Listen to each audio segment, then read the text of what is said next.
Galileo का विषम अंक संबंधित नियम।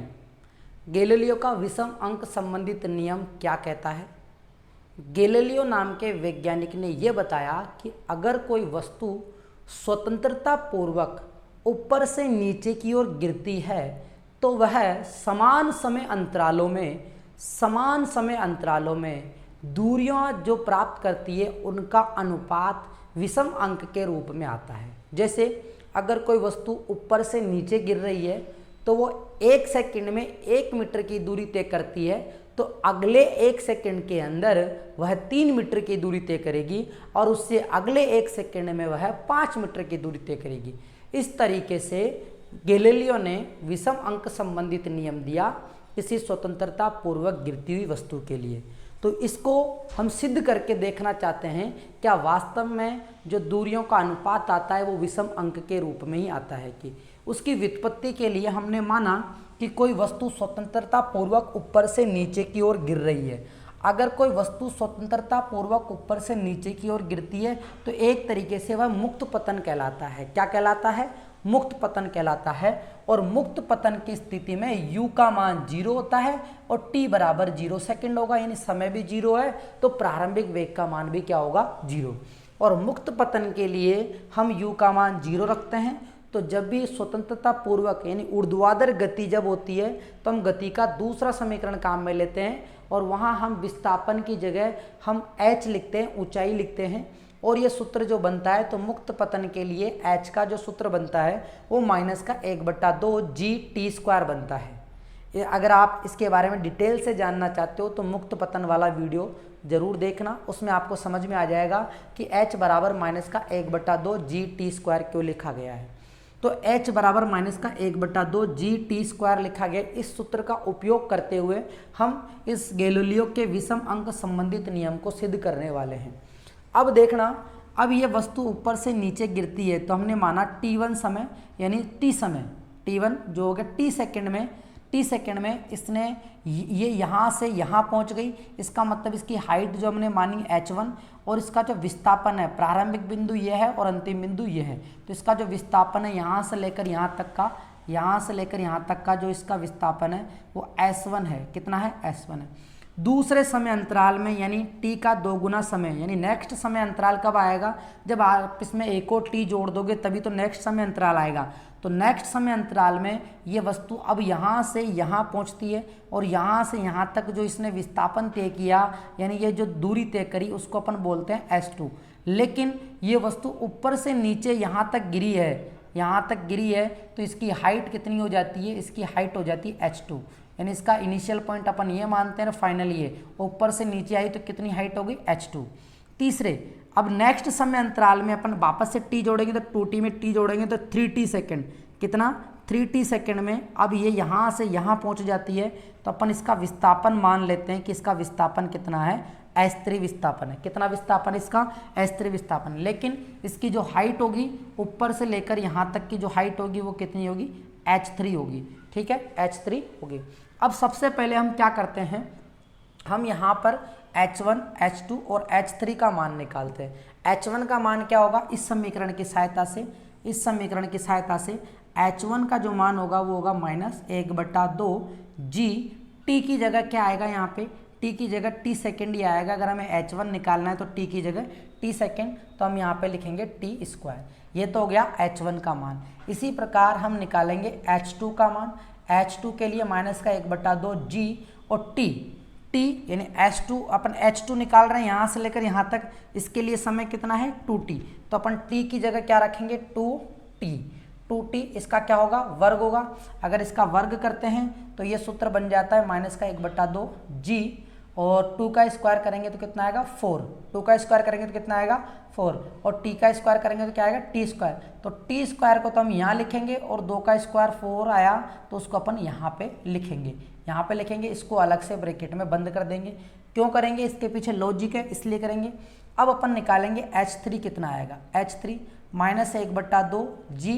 t की जगह कितना रखेंगे? h3 के लिए t कितना रखेंगे? यहाँ पर 3t रखेंगे। क्या रखेंगे? 3t। आप इसको t1 t2 ना कहकर t बोलो कि नेक्स्ट समय अंतराल यानी H3 हाइट प्राप्त करी तब समय अंतराल कितना है 3t। तो अब अपन क्या करेंगे, इस t की जगह 3t रखेंगे, 3t, और 3t का क्या करेंगे स्क्वायर करेंगे तो ये सूत्र बनेगा -1/2 g। यही तरीका t का स्क्वायर करेंगे तो t स्क्वायर, और 3 का स्क्वायर करेंगे तो 9 को अपन साइड में लिखेंगे, इसको ब्रैकेट में बंद करके अलग रख देंगे। तो हमारे पास H1 H2 और H3 का मान आ गया।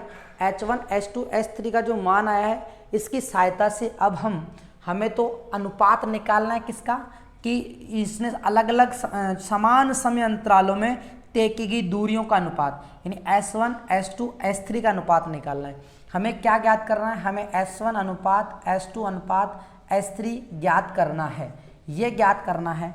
तो S1 S2 S3 का अनुपात ज्ञात करना है, तो S1 का मान हम कैसे निकालेंगे। अब आप यहाँ पे देखो, S1 निकालने के लिए हम कह सकते हैं कि S1 H1 के बराबर होगा, तो S1 का मान तो सीधा इसके बराबर आ जाएगा।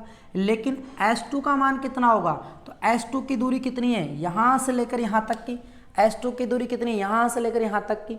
तो हम इस S2 के मान को निकालने के लिए इस पूरे H2 में से इसको घटा देंगे तो ये वाली दूरी आ जाएगी। इस पूरे H2 में से इस H1 को घटा देंगे तो क्या आ जाएगा, H2 आ जाएगा।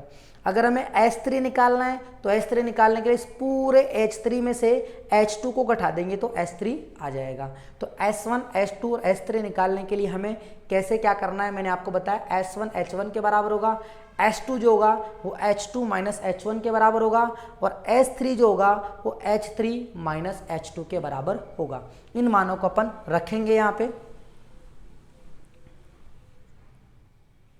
तो देखो H1 तो S1 के बराबर होगा, इसको अभी यहीं लिख लेते हैं। यहाँ से लेकर यहाँ तक का जो ये टुकड़ा है, यहाँ से लेकर यहाँ तक का अगर H2 के रूप में लिखेंगे तो ये H2 माइनस H1 कहलाएगा, और यहाँ से लेकर यहाँ तक का जो टुकड़ा होगा वो H3 माइनस H2 कहलाएगा, H3 माइनस H2 कहलाएगा। हमें S1 S2 और S3 का अनुपात निकालना है, S1 S2 और S3 का अनुपात निकालना है। तो H1 का मान ये रहा, H1 का मान ये रहा। तो यहाँ से S1 का मान तो आप लिखोगे S1 बराबर H1, तो इसका मान -1/2 g t स्क्वायर आएगा। देख लेते हैं क्या ये सही आ रहा है, क्या लिखा हुआ, हाँ सही आ रहा है, ठीक है, ध्यान से समझ लेना। S1 बराबर H1 बराबर -1/2 जी टी स्क्वायर। अब हमें निकालना है क्या, S2 किसके बराबर है, H2 माइनस H1 के। तो H2 बराबर है H2 माइनस H1 के, तो H2 का मान रखेंगे। H2 का मान क्या है, ये ब्रैकेट और मल्टीप्लाई में 4। H2 का मान ये रहा, H1 का मान क्या है, ये ब्रैकेट केवल ये। तो ये दोनों तो सेम है, दोनों में है ना सेम। तो अपन इसको कॉमन ले लेंगे और फिर माइनस करेंगे। अगर मैं पूरा ही लिख के बताता हूँ आप लोगों को, H2 का मान अपन रखेंगे, इस ब्रैकेट को ऐसे कैसे रखेंगे, -1/2 जी टी स्क्वायर और मल्टीप्लाई में 4, माइनस का चिन्ह। H1 का मान रखेंगे, H1 का मान है -1/2 जी टी स्क्वायर। अब आप देखो ये ब्रैकेट दोनों में कॉमन आ रहा है तो इसको कॉमन ले लो, -1/2 जी टी स्क्वायर कॉमन ले लिया, तो यहाँ पे बचा 4 और यहाँ पे बचा 1, 4 में से 1 गया तो कितना बचा, 3। तो -1/2 जी टी स्क्वायर गुणा में आया 3। तो हमने S2 का मान निकाल लिया, ये किसका मान आ गया, S2 का मान आ गया, ये S2 का मान आ गया, S2 का मान आ गया। इसी प्रकार अपन S3 का मान निकालेंगे, तो S3 का मान जो होगा वो होगा H3 minus H2, H3 minus H2।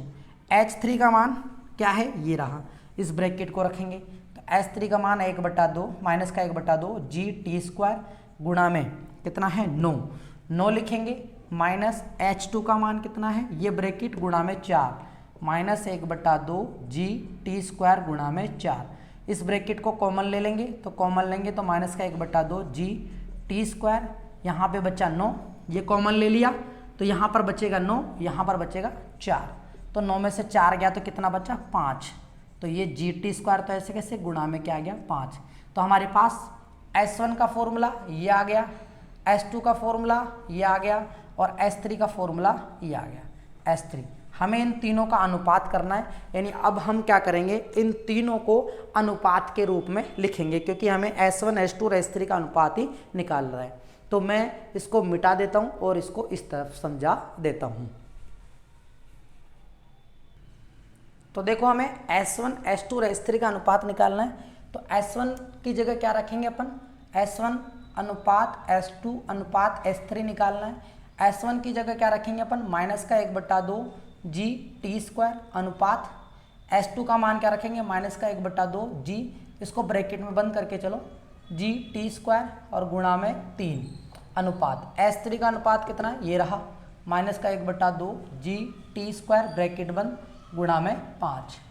अब अनुपात में आप लोग देख रहे होंगे, अगर मैं इस पूरे का भाग इसके अंदर लगा दूं, -1/2 जी टी स्क्वायर का भाग लगा दूं इसके अंदर, तो यहाँ पे क्या बचेगा 1, यहाँ पे क्या बचेगा 3, यहाँ पे क्या बचेगा 5।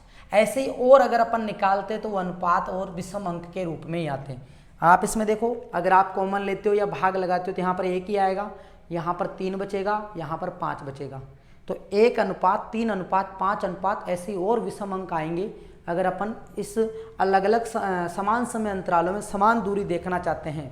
जब कोई वस्तु स्वतंत्रता पूर्वक गिर रही हो तो विषम अंक के रूप में दूरियां तय करता है, ये गैलीलियो ने बताया और इसका हमने प्रूफ करके बता दिया कि हाँ वास्तव में जो है 1:3:5 आता है। यही जो है गैलीलियो का विषम अंक संबंधित नियम है। उम्मीद है आप लोगों को ये वीडियो समझ में आया होगा कि गैलीलियो का विषम अंक संबंधित नियम कैसे सिद्ध किया जाता है। अगर आपको वास्तव में समझ में आया तो इसे लाइक करना, अपने दोस्तों के साथ शेयर करना और कमेंट बॉक्स में बताना कि अब आपको और कौन सा टॉपिक जो है अच्छे से समझना है जो आपको ज़्यादा टफ लगता है। ठीक है, और इससे पहले अपने मुक्त पतन का और कलन विधि से गति के समीकरण यानी 11th क्लास के जो हैं इम्पोर्टेंट टॉपिक्स के वीडियो डाल रखे हैं, तो आप उसे भी ज़रूर देखना। इस तरीके से लेकर आऊँगा मैं आप लोगों के लिए और इम्पोर्टेंट टॉपिक्स। तो बने रहें इस चैनल के साथ में, तब तक के लिए थैंक यू। जय हिंद, जय भारत।